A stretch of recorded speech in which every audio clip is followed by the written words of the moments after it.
দেখেন আমাদের তো এই ব্যাপারটা প্রথম দিকে কিন্তু আমরা তদারকি করেছি। আমি ব্যক্তিগতভাবে এখানে ইনভলভ ছিলাম।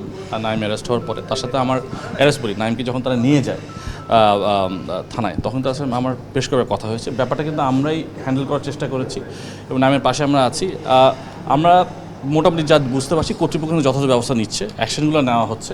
ঠিক আছে, এখানে তদন্তের বিষয় আছে, কাজে এখানে বেশি কিছু আমরা বলতে পারবো না। তবে নাইমের পাশে বিসিবি আছে এবং ফ্রম যখন থেকে সমস্যার সৃষ্টি হচ্ছে তার মানে সেই সময়টা থেকে কিন্তু আমরা নাইমের পাশে আছি, কন্টিনিউসলি আছি। নাইমের সাথে আমার এর পরে বেশ কয়েকবার কথা হয়েছে, আমরা তার সাথে যোগাযোগ রাখছি, তার পরিবারের সাথে যোগাযোগ রাখছি। আমাদের দায়িত্বটা আমরা বিসিবি থেকে আমরা পালন করছি। যে ঘটনা ঘটে অত্যন্ত দুঃখজনক এবং একদম ন্যাশনাল ক্রিকেটের সাথে ঘটাটা খুবই দুঃখজনক ঘটনা। এরকম ঘটনার পুনরাবৃত্তি আমরা দেখতে চাই না ভবিষ্যতে। বিসিবি টাইমের পাশে আছে এবং আমরা একটা তীব্র প্রতিবাদ জানিয়েছি, এখনও জানাচ্ছি এবং আমরাও কিন্তু কর্তৃপক্ষের সাথে যোগাযোগ রাখছি যাতে যথাযথ ব্যবস্থা নেওয়া হচ্ছে। আপনারা দেখেছেন অফিসার থেকে সাসপেন্ড করা হয়েছে, একজনকে গ্রেপ্তারও করা হয়েছে। সো ব্যবস্থা কিন্তু কর্তৃপক্ষ নিচ্ছে। 5+ স্টার রেটিং প্রাপ্ত দেশের সর্বোচ্চ বিদ্যুৎ সাশ্রয়ী ওয়ালটন এসি স্মার্ট কমফোর্ট এখন নেক্সট লেভেলে। কাজেই দেখা যাক কী হয়। আর তদন্তের বিষয় আছে, সেটা তদন্ত ভিত্তিতে দেখা যাবে আসলে ঘটনার মূল কারণটা কী ছিল।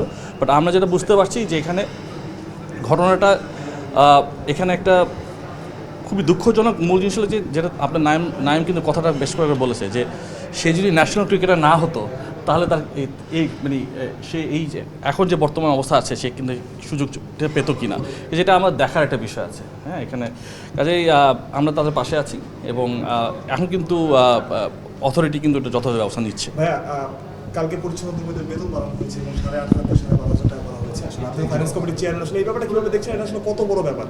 দেখেন, প্রথমত হচ্ছে কি আমাদের মূল কাজটা এখানে কি, বিসিবি কিন্তু একটা পরিবার।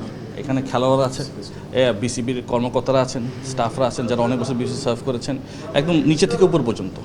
সকলের বেনিফিট দেখাটা কিন্তু আমাদের দায়িত্ব এবং এখানে স্বচ্ছতার বিষয় আছে। ঠিক আছে, এবং বর্তমানে আমরা যে চিন্তাভাবনা করি, আমরা আমাদের প্রতিটি কর্মকর্তা যারা আছে এবং আমাদের যারা কাজ করে তাদের কিন্তু বেনিফিটটা আমরা দেখারই যে দায়িত্ব, কাজে আমরা যেটা করছি আমাদের দায়িত্বটা খালি পালন করেছি। এখানে তো আমরা এক্সট্রা কিছু করিনি, দে ডিজার্ভ ইট।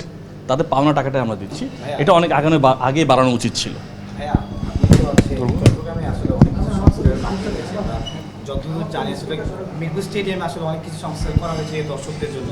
এই স্টেডিয়ামে রোদের জন্য আসলে দর্শকদের একটু কষ্ট হয়, আপনারা কোনো ব্যবস্থা? আমরা এখন কথা বলছি, ইনফ্যাক্ট আমরা গত পরশুদিনও আমি ঘুরে দেখেছি, এখানে আলম ভাইয়া ছিলেন আমাদের সাথে, আমরা একসাথে ঘুরে দেখছি সমস্যাগুলো কী আছে নোট করছি। আমাদের কিছু প্ল্যান নিয়ে আগাতে হবে, একটা হচ্ছে স্বল্পমেয়াদী, মধ্যমেয়াদী এবং দীর্ঘমেয়াদী। সো স্বল্পমেয়াদী প্ল্যানের মধ্যে কিন্তু আমাদের শেডটা আছে, কারণ এখানে দর্শক কিন্তু মানে প্রচণ্ড তাপের মধ্যে খেলা দেখে, বৃষ্টি পড়ে। হ্যাঁ, এবং যেটা হলো দর্শক কিন্তু আমাদের একটা মূল স্টেক হোল্ডার অ্যাজ ওয়েল, সমর্থকরা, আমাদের প্লেয়াররা এবং আমাদের সমর্থকরা। আমি যদি বলি দুইটা মূল স্টেক হোল্ডার কারা, যে বাংলাদেশের ক্রিকেটাররা এবং দর্শকরা, সমর্থকরা। কাজে এই ক্ষেত্রে আমরা কিছু কাজ শুরু করব, আমাদের পরিকল্পনা আছে। এবং খালি সেটাই নয়, আশেপাশে আরও কিছু সংস্কার কাজ আমাদের মনে হয় করতে হবে।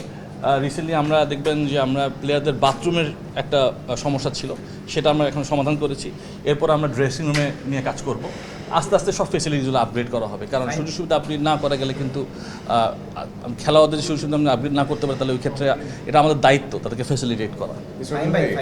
আপনার কাছে একটা প্রশ্ন, তা হচ্ছে আপনি তো ফিনান্স কমিটির চেয়ারম্যান, বিসিবির এফডিআর এর টাকা নিয়ে অনেক কথাবার্তা হয়, সেটা এফডিআর এ বসিয়ে না রেখে ক্রিকেটের উন্নয়নে আরো কিভাবে খরচ করা যায় বা ব্যবহার করা যায় সেটা। দেখেন, আমি কিন্তু ডে ওয়ান থেকে বলছি, যখন অ্যাডক কমিটি এসেছিলাম তখন থেকে বলে আসছি, বাংলাদেশ ক্রিকেট যদি সামনে এগিয়ে নিতে হয় প্লেয়ারদের পিছনে বিনিয়োগ করতে হবে, সেই বিনিয়োগটা বাড়াতে হবে। সো এই ক্ষেত্রে ফ্যাসিলিটিস ইমপ্রুভ করতে হবে এবং একটা জিনিস হলো খেলা মাঠে করাতে হবে, রেগুলার খেলাগুলো হতে হবে, খালি ঢাকাতে না, জেলা লেভেলে, বিভাগীয় লেভেলে খেলাগুলোকে আমাদের মোবিলাইজ করতে হবে। সো এটা হলো মূল জিনিস আর কি।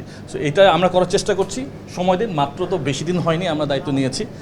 কিছু প্ল্যান আমাদের আছে, প্ল্যান নিয়ে আমরা আগাচ্ছি, ইনশাল্লাহ আপনারা রেজাল্ট দেখতে পাবেন। বিসিবির কি অবস্থান আমরা দেখলাম, গত ম্যাচে দর্শক হয়রানি করা হয়েছে, দর্শকরা সাকিব আল হাসানের সমর্থনে ব্যানার নিয়ে আসছে, তারপর প্রশাসনের পক্ষ থেকে আমরা দেখলাম হয়রানি করা হচ্ছে। এর আগে আমরা নিউজিল্যান্ড সিরিজে তেমনটা দেখলাম, কিন্তু বিসিবির পক্ষ থেকে বারবার বলা হচ্ছে যে এই বিষয়ে কোনো নির্দেশনা নেই। সেক্ষেত্রে অনেক পুলিশ সদস্য দেখা যাচ্ছে স্বপ্রণোদিত হয়ে ব্যানার নিয়ে যাচ্ছে বা হচ্ছে দর্শককে হয়রানির মতো ঘটনাগুলো যেরকম যদি হয়ে থাকে খুবই দুঃখজনক, এটা আমরা দেখব, ঘটনাটা আমরা বেসিক্যালি ইনভেস্টিগেট করে দেখবো বিষয়টা কি। একজন খেলোয়াড়কে একজন সমর্থকের পছন্দ হতেই পারে, যারা সমর্থন করেন, যারা সাপোর্টার আছেন, তাদের একজন প্রিয় খেলোয়াড় থাকতেই পারে। এই ক্ষেত্রে এটা হওয়ার কথা না, এটা আমরা খতিয়ে দেখব। আর এন্ড অফ দ্য ডে যেটা বললাম, এখানে আমরা দর্শকদের জন্য একটা ভালো পরিবেশ সৃষ্টি করতে চাচ্ছি, কাজেই সেই চেষ্টাটাই আমরা করব। ফাহিম ভাই, আপনার কাছে একটা প্রশ্ন রয়েছে যে সামনে আসলে আপনি বিপিএল এর দায়িত্ব আসছেন, প্রত্যেকবারই বলা হয় যে আমরা একটা অন্যরকম বিপিএল করবো। আপনি যেহেতু আগে বোর্ডে ছিলেন, আপনার আসলে বিপিএল নিয়ে শুরু করেছেন কিনা? একটু সামনে আসেন। বিপিএল নিয়ে তো আমি আর তামিম ইকবাল কয়েকদিন আগে একটা প্রেস কনফারেন্স করলাম, ওইখানে আমরা অ্যাডহক কমিটির সময়। তো আমরা এখনও ওই জায়গাতেই আছি। এখন আমরা যেটা নিয়ে কাজ করছি এটা হচ্ছে একটা বিজনেস মডেল নিয়ে কাজ করছি, এবং ওইটা রেডি হলে আমরা বিভিন্ন অর্গানাইজেশনের কাছে পিচ করার জন্য একটা প্রস্তুতি নিচ্ছি আর কি। এবার বিপিএল করার ব্যাপারে আশাবাদী কিনা? আমরা আশাবাদী, বাট যদি ওই ধরনের 6টা মিনিমাম 5টা ফ্র্যাঞ্চাইজি আমরা না পাই, তাহলে হয়তো আমরা একটা বছর স্কিপ করতে পারি। Thank you very much. Thank you.